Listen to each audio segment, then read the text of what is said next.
Have you ever stared at your reflection for so long that you start to wonder, what if it moved on its own? Psychologists will tell you it's just your brain getting tired, your perception playing tricks on you. But for one woman, it wasn't a trick. Emily was a traveling nurse, always on the move from one city to the next. Her life was a blur of long shifts and cheap motels. One Friday night, she checked into a small roadside inn called the Silver Lake Lodge. It was an old place, but clean enough. She got the key to room 12. Inside, there was a single bed, some faded wallpaper, and a large, antique mirror mounted on the wall directly across from the bed. It was the kind with ornate silver edges and a strange, persistent fog under the glass, almost like it remembered everything it had ever reflected. She unpacked her bag, flipped on the TV for some background noise, and tried to unwind, but the mirror kept catching her eye. Every time she glanced up, she swore her reflection was just a split second late, like a bad connection on a video call. Maybe I'm just tired, she thought to herself, trying to rationalize the unease creeping over her. She brushed her teeth in the small bathroom, turned off the light, and slid into bed. That's when she heard it, a faint, distinct sound, like fingertips tapping gently on glass. She flicked on the bedside lamp. Nothing, just her own reflection, staring back at her from the mirror, looking a little too intently. The next night, the feeling got worse. The unease grew into genuine fear. Every time she looked into the mirror, she noticed small, unsettling differences. Her reflection would tilt its head just a fraction of a second slower than she did.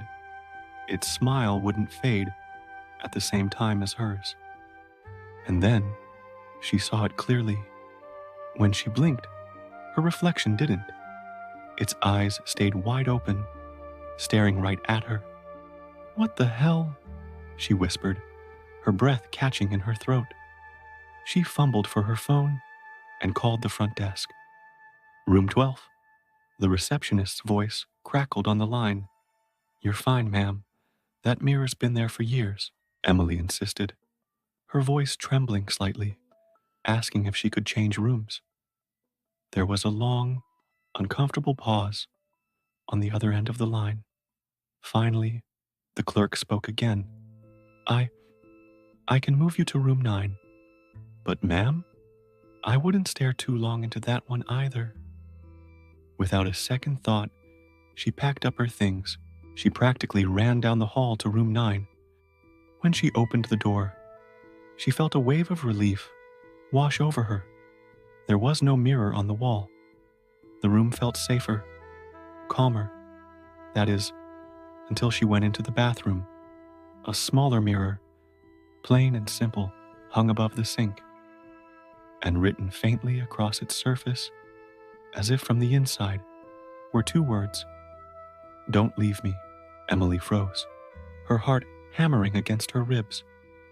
She reached out a shaking hand and wiped the glass, but the writing only smudged. It didn't disappear. It was inside the mirror. She looked at her reflection, and its eyes widened in terror, a split second before her own did. And then it smiled, a slow, chilling smile that didn't belong on her face. She stumbled back, grabbing her phone to take a picture, to get some proof that she wasn't going insane. But when she looked at the screen, her reflection wasn't there. The camera showed an empty bathroom, just the mirror, and behind the glass, something was moving in the darkness. A pale hand pressed against the inside of the mirror. Then another. Then a face emerged from the gloom. It was her face, but not quite. The eyes were sunken and dark. The smile was impossibly wide, and it began to push. The glass rippled like the surface of water. Her reflection reached through the barrier, and its cold, impossibly strong hand grabbed her wrist. She screamed, pulling back, but her arm vanished into the mirror's surface, all the way up to her shoulder. Her reflection leaned closer, its mouth moving silently, but the words echoed inside her own head. It's my turn now. The next morning, the hotel manager found room 9. The lights were off, and the room was unnaturally cold. The bathroom mirror was shattered, lying in pieces all over the floor, but the reflection in each shard wasn't the same. In some pieces, Emily looked terrified, her face a mask of pure horror. In others, she was smiling that awful, wide smile. And in one small piece of glass, near the sink, her reflection blinked. First. So, if you ever catch your reflection lagging behind, even for a moment, don't blink. You might not be the one to open your eyes again. If this story made you look twice at your mirror tonight, drop a comment saying, I blinked first. Thanks for watching, and remember to subscribe for more stories that will keep you up at night. Be careful out there. Sometimes the reflection isn't just looking back, it's waiting.